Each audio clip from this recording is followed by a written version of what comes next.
காவல்துறை ஒற்ற அந்த நோட்டீஸ் கிழிக்கிறது சட்டவிரோதம்னு யார் சொன்ன சொல்லு? திமுக அரசு திட்டமிட்டு சீமான அழிக்கணும்னு திட்டம் முடியும். கருகலைப்பு செய்யறதே சட்டவிரோதமா இல்லையா? அப்ப 7 முறை கருகலைப்பு பண்ணியிருக்காங்கன்னா எந்த மருத்துவரை எந்த மருத்துவமனையில பண்ணாங்க? அப்போ தமிழ்நாட்டில் கேட்கறதுக்கு ஆள் இல்லைன்னா நாங்கள் எதோ ஒன்றா பண்ணுவோம்னு சொல்றது இது எந்த விதமான அராஜக போக்கு? ஏற்கனவே இந்த குற்றம் சம்பந்தமா இன்னைக்கு கூட பேட்டி கொடுத்துருக்காரு பாருங்க. நான் ஏற்கனவே ஆஜராயிருக்கேன்ல, ஏற்கனவே இந்த வழக்கு சம்பந்தமா எங்கிட்ட வாக்குமூலம் வாங்கியிருக்கீங்களே. அப்போ ஒரு குற்றத்துக்கு எத்தனை முறை நான் ஆஜராகிறது? இது எந்த சட்ட விதிக்கு உட்பட்ட விஷயம்? கேள்வி வைக்கிறாப்பலையே, அதுக்கு பதில் சொல்லுங்களேன். திமுக காரன் எவனாச்சு? அந்த இன்ஸ்பெக்டர் வேற யாருமே இல்லை. ராஜீவ்காந்தி கொல்லப்படும் போது அவருக்கு பாதுகாப்பு போன இன்ஸ்பெக்டர் ராஜகுருன்னு இருந்தார். அவர் அந்த குண்டுவெடிப்பில் இறந்துட்டார். ராஜகுரு அப்பாவுடைய வேலையை பிள்ளைக்கு கொடுத்தது. அப்போ ராஜீவ்காந்தி படுகொலை செய்யப்படும் தன்னுடைய தந்தை கொல்லப்பட்டார். அது போன்ற விடுதலை புலிகளுக்கு ஆதரிக்கக்கூடிய சீமானுக்கு எதிராக நம்ம இறங்கணும் அப்படின்னு சொல்லி ஏதோ வரிஞ்சு கட்டிட்டு வர மாதிரி வராது பாருங்க இன்ஸ்பெக்டர்.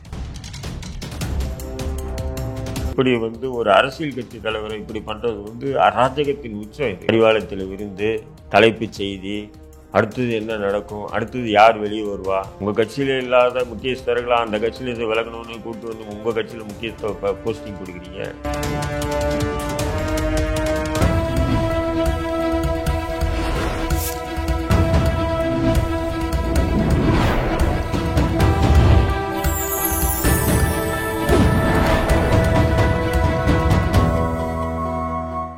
சேனல் 5 நேயர்களுக்கு வணக்கம். இன்றைய நேர்காணலில் நம்மோடு பேச இருப்பது இந்திய தேசிய லீக் கட்சியின் தலைவர் திரு தடா ரஹீம் அவர்கள். சார் வணக்கம் சார். சார், சீமான் அவர்கள் வீட்டில் இன்னைக்கு காவல்துறையினர் போய் ஒரு சில சம்பவங்கள்லாம் நடந்திருக்கு. விசாரணைக்கு ஆஜராக காவல் நிலையத்துக்கு செல்லாததுக்கு அந்த நோட்டீஸ் ஒட்டியிருக்கிறாங்க. ஃபர்ஸ்ட் அதை ஏன் கிழிக்கணும்? அதுக்கப்புறம் இன்னைக்கு அவர் அது கொடுத்து பேட்டியும் கொடுத்துருக்குறாங்க. உன்னால் என்ன பண்ண முடியும் பண்ணிக்கோ, நான் வர முடியாது. இது எப்படி பார்க்குறீங்க? இல்லை, இது ஒரு விசித்திரமாக இருக்குது இந்த வாழ்க்கை. அதாவது எந்த பெண்ணுக்கும் நீதி கிடைக்கணும் என்பதில் முதன்மையாக இருக்கக்கூடிய நபர் தான் நம்ம, இல்லை மாற்று கருத்து இல்லை. அதே நேரத்தில் சீமான் விஷயத்தில் மட்டும் இது ஒரு தலைப்பட்சமாக சட்டம் நீதி எல்லாம் செயல்படுதோ அப்படின்ற ஒரு சந்தேகம் இருக்குது. அவர் மீது புகார் கொடுத்துருக்காங்க. அந்த புகார் சம்பந்தமாக இதே காவல் நிலையத்தில் ஏற்கனவே ஆஜராகியிருக்கார். யார்? சீமான் ஆஜராகி விளக்கம் கொடுத்துருக்காப்புல விசாரிச்சிருக்காங்க. விசாரிச்சுட்டு அதை எழுதி வாங்கிட்டு அனுப்பிட்டாங்க. இல்லை, முடிஞ்சது. மறுபடியும் அதே வழக்குக்காக மறுபடியும் ஒரு தடவை கூப்பிட்றாங்கன்னு சொன்னால் இது என்ன கொலை கேஸா, அல்லது இதில் பயங்கரமான சதி அல்லது வேறு நாட்டினுடைய தொடர்புகள்லாம் இதில் இருக்குன்ற ஒரு ரகசியம்லாம், அதனால இன்வெஸ்டிகேஷன் நாங்கள் துரிதப்படுத்தணும் அப்படின்ற என்ன எனக்கு ஒன்றும் புரியல. ஒரு வழக்கு ஒரு குற்றம் தானேங்க பண்ணார். ஒரு முறை கூப்பிட்டு விசாரித்து அவர்கிட்ட வாக்குமூலத்தை பதிவு பண்ணிவிட்டு அந்த பெண்ணு கொடுத்த வாக்குமூலத்தையும் பதிவு பண்ணி வச்சுருக்கீங்க. ஏற்கனவே ரெண்டுத்தையும் வச்சு நீங்கள் முடிவு எடுக்க வேண்டியதுதான். வழக்கு போடணும்னா வழக்கு போடுங்க, கைது பண்ணுன்னா கைது பண்ணுங்க, அவ்வளோதானே முடியும். அப்படி விட்டுட்டு கொஞ்ச நாள் விட்டுட்டு இப்போ மறுபடியும் திமுக அரசு காவல்துறை ஏவி இப்படி ஒரு அரசியல் கட்சி தலைவரை இப்படி பண்ணுறது அராஜகத்தின் உச்சம். இதுதான் சொல்கிறேன். திமுக அரசு தொடர்ந்து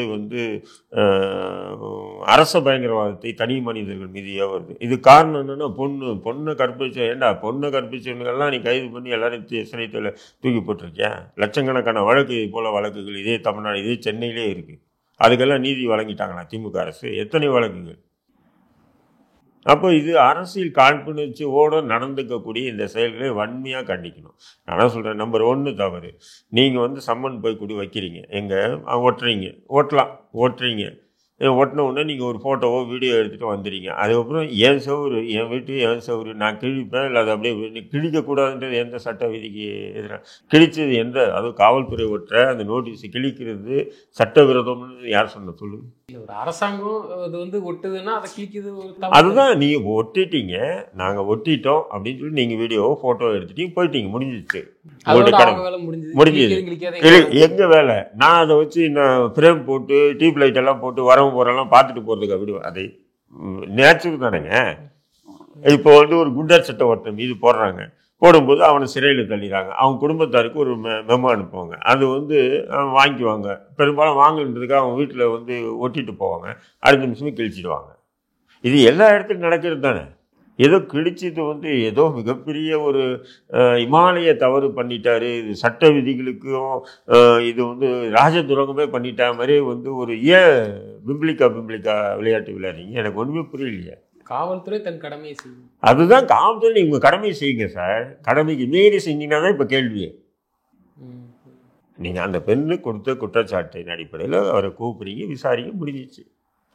இப்போ அவரா நீதிமன்றம் போறாரு, இந்த வழக்கை தள்ளுபடி பண்ணி கோஷ் பண்ணுங்கன்னு சொல்லிட்டு நீதிமன்றம் இந்த வழக்கை தள்ளுபடி பண்ணுங்க, இது பொய்யான கேஸுன்றாரு. ஆனால் நீதிபதி கிட்ட நீங்கள் என்ன சொல்றீங்கன்னு சொன்னால், இல்லை அந்த பெண்ணை வந்து 7 முறை கற்பழிச்சிருக்காரு, அதை பண்ணி. அப்போ அந்த நீதிபதி என்ன பண்ணுறா, அந்த வழக்கை தள்ளுபடி பண்ணலை, இவ்வளோதான் முடிஞ்சிச்சு இல்லையா, தள்ளுபடி பண்ணலன்னு போது அப்போ வழக்கு வந்து நடக்கட்டும். மறுபடியும் எதுக்கு நீங்கள் சீமானை விசாரணைக்கு கூப்பிடுறீங்க? சீமான் ஏற்கனவே விசாரணைக்கு ஆஜராகி காவல் நிலையத்தில் வாக்குமூலம் கொடுத்துருக்காரு இல்லையா? இப்போ சீமானுடைய வாக்குமூலம் அந்த பொண்ணுடைய வாக்குமூலத்தை வச்சு வழக்கு நடக்கட்டும், கோர்ட்டில் தீர்ப்பு நீதிமன்றம் கொடுக்கட்டும். அவர் குற்றவாளின்னு சொன்னால் அவர் சிறைக்கு போகட்டும், நிரபராதின்னா விடுதலை ஆகட்டும். இப்போ இது வம்படியா பண்ற வேலைங்கிறீங்க? வம்பு வீம்பு. திமுக அரசு திட்டமிட்டு சீமானை அழிக்கணும்னு திட்டமிட்டு அவன் கட்சியில் இருக்கிற ஒவ்வொரு ஆளாக கழட்டுறது, அவங்க கட்சியில் இருக்கிறவங்க எல்லாம் வந்து வெளியேறிட்டாங்கன்னு ஒரு பெரிய திமுக ஊடகங்கள் பெருசாக்குறது. இப்போ அடுத்தது அவரு நான் என்ன சொல்கிறேன், அந்த வழக்கு நடக்கணும் நீதிமன்றத்தில். இப்போ 7 முறை உதாரணத்தை அந்த பெண்ணு குற்றச்சாட்டு சொல்லியிருக்கா, போலீஸ் வந்து நீதிமன்றம் சொல்லி நீதிமன்றம் சொல்லுது 7 முறை கருக்கலைப்புக்கு செஞ்சாங்கன்னு. நீதிமன்றத்தில் 7 முறை கருக்கலைப்பு செஞ்சாங்கன்னு அந்த பெண்ணு சொன்ன உடனே தீர்ப்பு வழங்கிடுவாங்களா? வழங்க முடியாது இல்லையா? 7 முறை என்பது எந்த மருத்துவமனை இல்லை கேட்பாங்களா இல்லையா? கருக்கலைப்பு செய்யறதே சட்டவிரோதமா இல்லையா? அப்போ 7 முறை கருக்கலைப்பு பண்ணியிருக்காங்கன்னா எந்த மருத்துவர் எந்த மருத்துவமனையில் பண்ணாங்க? கேள்வி வருமா இல்லையா சார்? நிச்சயமா வரும். அப்போ அதுக்கு உண்டான ஆதாரங்களை விஜயலட்சுமி தரப்புலையும் அரசு தரப்புலையும் கொடுக்கணுமா இல்லையா? கொடுத்தா சீமானை விட விஜயலட்சுமியை விட முக்கிய குற்றவாளி அந்த மருத்துவர் தானே. சட்டவிரோதமாக கருக்கலைப்பு செஞ்சது அந்த மருத்துவர் தானே. புரியுதுங்களா இல்லையா உங்களுக்கு? இல்லை, திரு சீமான் அவர்களை வந்து அப்போ திட்டமிட்டு ஒரு தலைவராக கூட மதிக்காம, ஏன்னா எல்லா அரசியல்வாதிக்கும் இது கூட நடக்குன்னா நம்ம பார்க்க முடியாது. இது திட்டமிட்டே அவரை விமர்சனம், அதுவும் அதிகாரிகளே போய் குற்றஞ்சாட்டு வைக்கிறது, ஒரு விமர்சனத்துக்கு உள்ளாக்குறது, இந்த மாதிரி வீட்டில் வாசலில் விட்டுறது, கிளிக்கணும், அதை போய் தடியடியாக மாற்றுறது மெயின் ஸ்ட்ரீம் மீடியா. ஸோ அவர் வந்து ஒரு தலைவராகவே கருதக்கூடாது, இல்லை ஏதாவது முடக்கணும்னு சொல்லி தான் முடக்கிறாங்கன்னு நீங்கள் நினைக்கிறீங்க? அது சீமான் வந்து இப்போ தமிழக அரசியலில் இறங்கி இருக்குது, அது திமுகவுக்கு மிகப்பெரிய இடைஞ்சல். ஏன்னா காவல்துறைக்கு அந்த அளவுக்கு முதல்ல, ஏன்னா ஒரு தேசிய கட்சியால், அதாவது அங்கீகரிக்கப்பட்ட ஒரு கட்சியாக மாறிட்டு இன்னைக்கு தேசிய அளவில். அப்படிங்கும்போது ஒரு கட்சியோட லீடர் தானே, அதை மீறியும் இந்த மாதிரி செய்யறதுக்கு வேற எந்த இதுல பார்ட்டிலையும் இப்படி நடக்கலையா? அதனால கேட்குறேன். அதை தான் சொல்றேன். திமுக வந்து திட்டமிட்டு அவரை அசிங்கப்படுத்தும், சீமானை அசிங்கப்படுத்தி என்ன பண்ண போறீங்க? உண்மையிலே திமுக வந்து என்னன்னா மலை மேல ஏறன்னு வச்சு பழத்தில் வந்துட்டு இருக்கு. இது சாதாரண லெஃப்ட் ஹேண்ட்ல டீல் பண்ணக்கூடிய விஷயம். நீ வழக்கு நீ வந்து சீமானை இதுக்கு முன்னாடி சீமான் ஆஜராகவே ஆகலை, அந்த வழக்கு விஷயமா பல முறை சம்மன் அனுப்பி கூட ஆஜரே ஆகலைன்னு சொன்னா இப்போ நீங்க கேட்குற கேள்விக்கு நம்மளால் பதில் சரியா சொல்ல முடியாது. ஏன் ஆஜராகலைன்ற கேள்வி. ஏற்கனவே ஒரு முறை ஆஜராகிருக்காரு. சாதாரணமாக ஒரு குற்றத்துக்கு ஒரு முறை ஆஜராவாங்க. சரி, நீங்கள் கூப்பிடும் போதெல்லாம் வரணுன்றது என்ன சட்ட விதி? அதுதான் சொல்கிறாரு, வர முடியாது, போ கைது பண்ணு. புரியுதுங்களா இல்லையா உங்களுக்கு? இப்போ நான் ஒரு குற்றம் செஞ்சிடறேன் சார், நீங்கள் ஒரு புகார் தரீங்க, அந்த புகாரின் அடிப்படையில் என்னை கூப்பிட்றாங்க விசாரணைக்கு, நான் போகிறேன் விசாரணை என்னுடைய வாக்குமூலத்தை பதிவு பண்ணிடுது காவல்துறை, என்னை அனுப்பிடுறாங்க, வேலை முடிஞ்சிச்சு. அதன் பிறகு உங்களுடைய வாக்குமூலத்தை பதிவு பண்ணுறாங்க. அப்போ இதில் வந்து வழக்கு தொடுக்கிறதுக்கு முகாந்திரம் இருக்கா இல்லையான்றது பரிசீலனை இருக்குது. முகாந்திரம் இருக்குன்னு சொன்னால் வழக்கு தொடுத்துட்டா வழக்கு நீதிமன்றத்தில் நடக்கும். காவல்துறைக்கு ஏன் இந்த வேலை ஏன்றேன், மறுபடியும் வா விசாரிக்கலாம், இது வீம்பா இல்லையா? மறுபடியும் நான் எடுத்து போய் சம்மனை ஓட்டுவேன், நீ எப்படி கிழிக்கலாம்? சரி, கிழிச்ச இதை வந்து அந்த கேட்டை எப்படி திறந்துட்டு வீடியோவே இருக்கு, எல்லா ஊடகங்களையும் வீடியோவே இருக்கு. தாக்க கூடாதுல, சரி அதெல்லாம் ஒரு பக்கம் இருந்தாலும் காவல்துறை அதிகாரி போய் கேட்கறாங்க, கேட்டு போறேன். ஆனா நான் பேசி கூட இருக்காங்க, எதுக்கு போய் தாக்கணுங்கிறது ஒரு எங்க தாக்குற மாதிரி, யார் தாக்குற மாதிரி இருக்கு பாத்தீங்களா? அந்த வீடியோவை பாக்குறீங்களா இல்லையா? ஆனா ஊடகங்கள்ல திமுக ஊடகங்கள் திட்டமிட்டு தாக்குறாங்க. காவலாளி வந்து காவலரை தாக்குறாரு, காவல்துறை என்ன இவர் இன்ஸ்பெக்டர் தான் போய் அவனை தாக்குறாரு. இல்ல வாட்ச்மேன் மேல துப்பாக்கிலாம் இருக்குமா? அவர் யார் முதல்ல? எங்க வாட்ச்மேன் கிட்ட துப்பாக்கி இருக்குமா இருக்காதா அப்படின்ற கேள்வி இல்லை. லைசன்ஸ் வாங்கி வச்சிருந்தாருன்னா என்ன? அவர் பொலிட்டிக்கல் லீடர் இருக்கு, அவருடைய வீட்டுக்கு வந்து காவலாளி இருக்கும்போது காவலாளிக்கு வச்சிருக்க வாய்ப்பு இருக்கு. புரியுதுங்களா உங்களுக்கு? அப்போ அங்க அந்த வீடியோவில் கிளீனா இருக்கு, ஆனால் mainstream media Sun TV உட்பட என்ன சொல்கிறாங்க, காவல்துறையை தாக்கினார், துப்பாக்கி கொண்டு மிரட்டினார், இப்படி தான் சொல்கிறாங்க தவிர உண்மையிலே காவல்துறையை யார் தாக்கினார் அந்த வீடியோவில் கிளீனாக இருக்குது. அந்த வீடியோவில் இன்ஸ்பெக்டர் போகிறார், கதவு தட்டார், அவன் இப்படி திறக்கிறதுக்கு முன்னாடி பிடிச்சி தள்ளுறாங்க, தள்ளிட்டு போய் அவனை வழி கட்டாமல் பிடிச்சி அடித்து இழுத்துட்டு போகிறாங்க. இதெல்லாம் எந்த விதிக்கு உட்பட்ட விஷயம். அந்த இன்ஸ்பெக்டர் வேறு யாருமே இல்லை. அந்த இன்ஸ்பெக்டருக்கு வந்து இலங்கை விடுதலை புலிகளோ அல்லது தமிழ் தேசியவாதிகளோ அல்லது நக்சல்பாரி அமைப்புகளோ இஸ்லாமியர்களோ பிடிக்காது அவருக்கு. என்ன சார் குறிப்பிட்ட ஒரு இன்ஸ்பெக்டர் சொல்கிற மாதிரி சொல்கிறீங்க? இல்லை, உண்மையை சொல்கிறேன். அந்த இன்ஸ்பெக்டரு நீலாக்காரி இன்ஸ்பெக்டர் இருக்காரு, நவீன் அவர் பேர். அவருக்கு இந்த மாதிரி ஒரு போராளி குழுக்களை வந்து பிடிக்காது, வெறித்தனமாக நடந்துக்குவார். இதுக்கு முன்னாடி பல விஷயங்கள் நான் உதாரணம் சொல்ல முடியும். இவர் யாருன்னு சொன்னால், இந்த இன்ஸ்பெக்டர் யாருன்னு சொன்னால், ராஜீவ்காந்தி கொல்லப்படும் போது அவருக்கு பாதுகாப்புக்கு போன இன்ஸ்பெக்டர் ராஜகுருன்னு இருந்தார். அவர் அந்த குண்டுவெடிப்பில் இறந்துட்டார், ராஜகுரு. அவர் ராஜகுரு இறக்கும்போது இந்த நவீனுக்கு 16 வயசு. அப்பாவுடைய வேலையை பிள்ளைக்கு கொடுத்தது. ஏன் இப்போ சீமான் வீட்டில் அந்த அளவுக்கு ஆக்ரோஷமாக போனார்ன்றது விளக்கம் புரிஞ்சுதா உங்களுக்கு?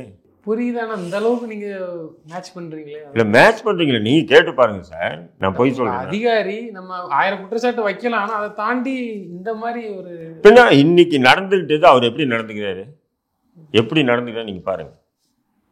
அது ஒரு இன்ஸ்பெக்டருடைய முறையாது சொல்லுங்க. ஒரு வீட்டில் சீமான் இல்லை, வீட்டில் இப்போ வேற ஏதாவது இன்ஸ்பெக்டர் யாரும் போயிருந்தா கூட இந்த அளவுக்கு நடந்திருக்கான்னு சொல்றீங்க? அதான் சொல்றேன். நான் என்ன சொல்றேன், சீமான் வீட்டில் இல்லை, நீங்க எப்படி நடந்துக்கணும்? நீங்க கதை இல்லை சார், எனக்கு ஒரு சந்தேகம் என்னன்னா, இல்லைன்னு தெரியுது, அப்புறம் எதுக்கு வலுக்கட்டாயமா போறாங்க? போஸ்ட் இந்த ஒட்ட தான் போறாங்களா? அந்த நோட்டீஸை ஒட்ட போறாங்க, ஃபர்ஸ்ட் ஒட்டிட்டு வந்துடுறாங்க, கிழிச்சிட்டாங்களாம். அது விசாரணைக்கு போகும்போது காவலாளி தாக்கினது தான் செய்திகள் வருது. ஆனா உண்மையிலே விசாரணைக்கு எங்க போறாங்க இவங்க? கதவை தள்ளிக்கிட்டு உள்ள போறாங்க. மொல்லமாக கதவை திறக்கிறாங்க, யார்கிட்ட கேட்குறாங்க, விடாதேன்னு சொல்லும்போது கதவை விட்டு தள்ளி விட்டுட்டு உள்ளே போய் அவனை பிடிச்சி அடித்து இழுத்துட்டு வராங்க. பரன்ட்டு ஒரு இன்ஸ்பெக்டரும் கூட மப்டியில் ஒரு 4-5 பேர் இருக்காங்க. பார்த்தீங்களா இல்லையா? எல்லாமே வீடியோக்கள் வருதா இல்லையா? இன்னைக்கு ஒன்ஸ் ஆஃப் அந்த டேல இப்போ தான் சோசியல் மீடியாவில் எல்லாமே வந்துடுது இல்லையா? அப்போ இதெல்லாம் சட்ட விதிக்கு உட்பட்ட செயல் அந்த ஆய்வாளர் பண்ணியிருக்காரா இல்லையா? அப்போது அவருக்கு ஒரு ஆக்ரோஷம் இருக்குது.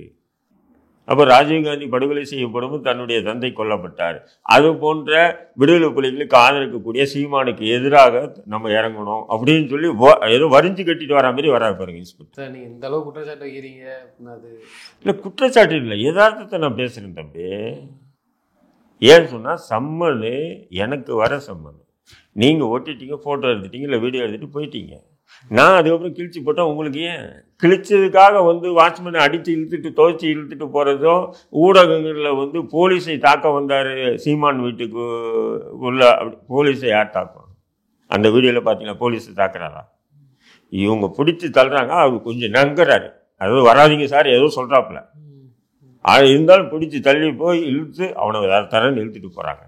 இதில் போலீஸ் எங்கே தாக்குறாங்க? அப்போ இதெல்லாம் பார்த்தீங்கன்னா வன்மத்தின் உச்சம் ரூபன். இது சரியான அரசியலும் அல்ல, அரசியல் பழி வாங்கும் செயல். இது வன்மையாக கண்டிக்கக்கூடிய ஒரு விஷயம். திமுக உண்மையிலே பார்த்தீங்கன்னு சொன்னால் இதோட நிறைய செஞ்சிருக்கு திமுக. எனக்கு திமுகவை பற்றி புதுசு இல்லை. அரசு பயங்கரவாதத்தில் ஏவுவதில் திமுகவுக்கு நிகர் திமுக வேறு யாரும் இல்லை. நம்ம அதிமுக ஆட்சியிலும் கூட நம்ம இருந்திருக்கோம். அதிமுக ஆட்சியில் கூட வழக்கு சம்பந்தமான விஷயங்கள் தான் இருக்கும். இது போன்ற அத்துமீறல், அராஜகம், அக்கிரமம் எதுவுமே இருக்காது. ஆனால் திமுக அது உச்சத்தை தொடும். சீமான் கொலை குற்றவாளியா, இல்லை வெடிகுண்டு குற்றவாளியா, அல்லது தேடப்படும் குற்றவாளியா? சீமான் வீட்டிலேயே இல்லை.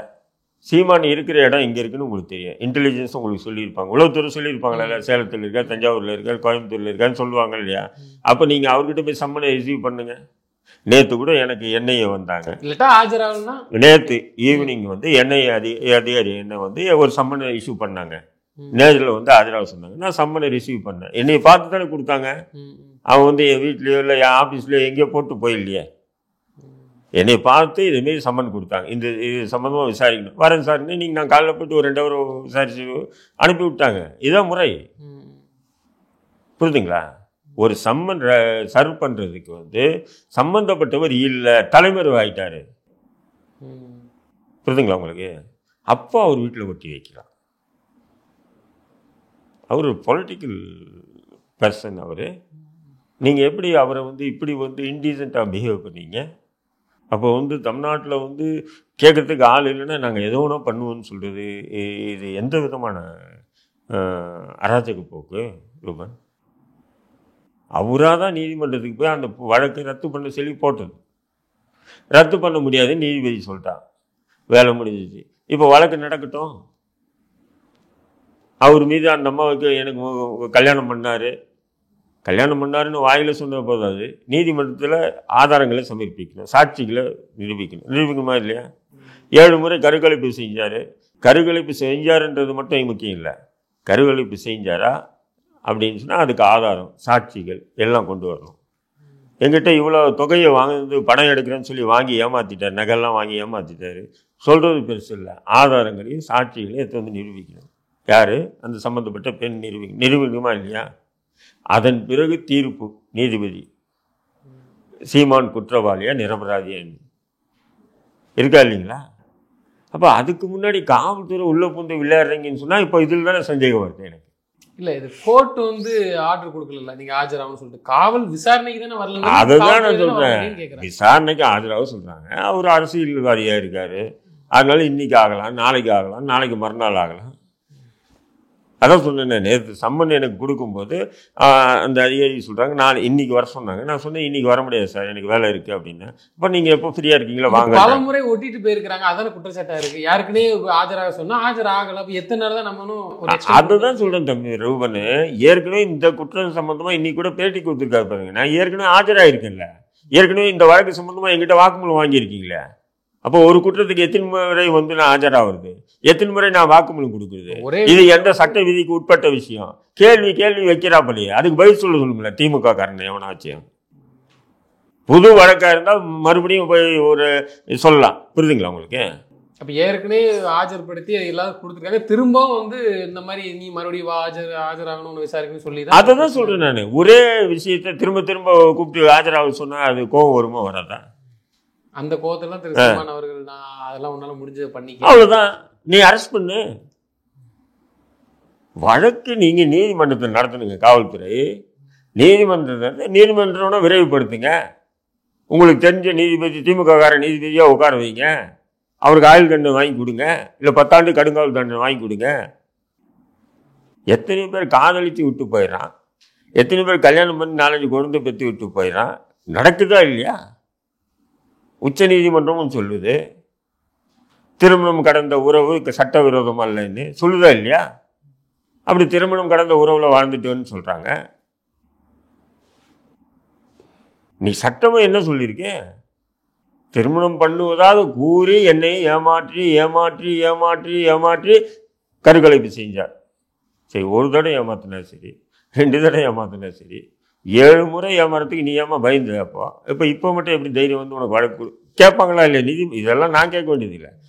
நீதிமன்றத்தில் வந்து வழக்கு குறுக்கு விசாரணை அந்த அம்மா கிட்ட கேட்பாங்க.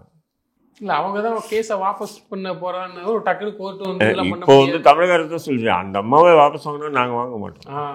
அதுதான் பெரிய ஒரு கேள்வியா இருக்குதுல்ல. இப்போ இது உண்மையில சீமானா போய் சும்மா இல்லாமல் அந்த வழக்கை கோர்ஸ் பண்ண சொல்லி போட்டது, அதான் வழக்கை ரத்து பண்ண சொல்லி நீதிமன்றத்தில் போட்டது. திமுக இதுதான் சாக்குன்னு சொல்லிட்டு என்ன பண்ணிட்டான்னா அந்த வழக்கை போயிட்டு இல்லை அவங்க வாக்குமூலம் கொடுத்துருக்காங்க, முதல் மனைவி அவங்க தான், 7 முறை கருக்கலைப்பு பண்ணியிருக்காரு, நகை உட்பட நிறைய பணம் வாங்கியிருக்காரு, மிரட்டி கருக்கலைப்பு நடத்த, இப்படியெல்லாம் இதெல்லாம் வந்து நீதிமன்றத்தில் விஜயலட்சுமி தரப்பில் போய் வைக்க முடியாது.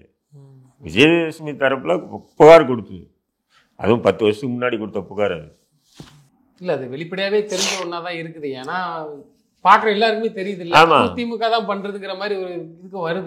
அதுதான் என்ன சொல்கிறேன்னா, திமுக மலை மேலே ஏறிச்சு பள்ளத்தில் விழுது. நிச்சயம் இதுக்கு வந்து மக்கள் தான் பதில் சொல்லணும். இறுதியாக ஒரு கேள்வி சார், எங்கே தான் சார் இன்னைக்கு வீட்டில் போய் இந்த அளவுக்கு பண்ணியிருக்கிறாங்க காவல்? இது வந்து வன்மையாக கண்டிக்கக்கூடிய ஒரு விஷயம். இன்றைக்கி வந்து சீமான் வீட்டில் நடந்ததுன்னு சொல்லி சில பேர் சீமானுக்கு எதிராக கைத்தட்டி சிரித்தாங்கன்னா நாளைக்கு அவங்க வீட்டிலே நடக்காதுன்றதுக்கு எந்த ஒரு உத்தரவாதமும் கொடுக்க முடியாது.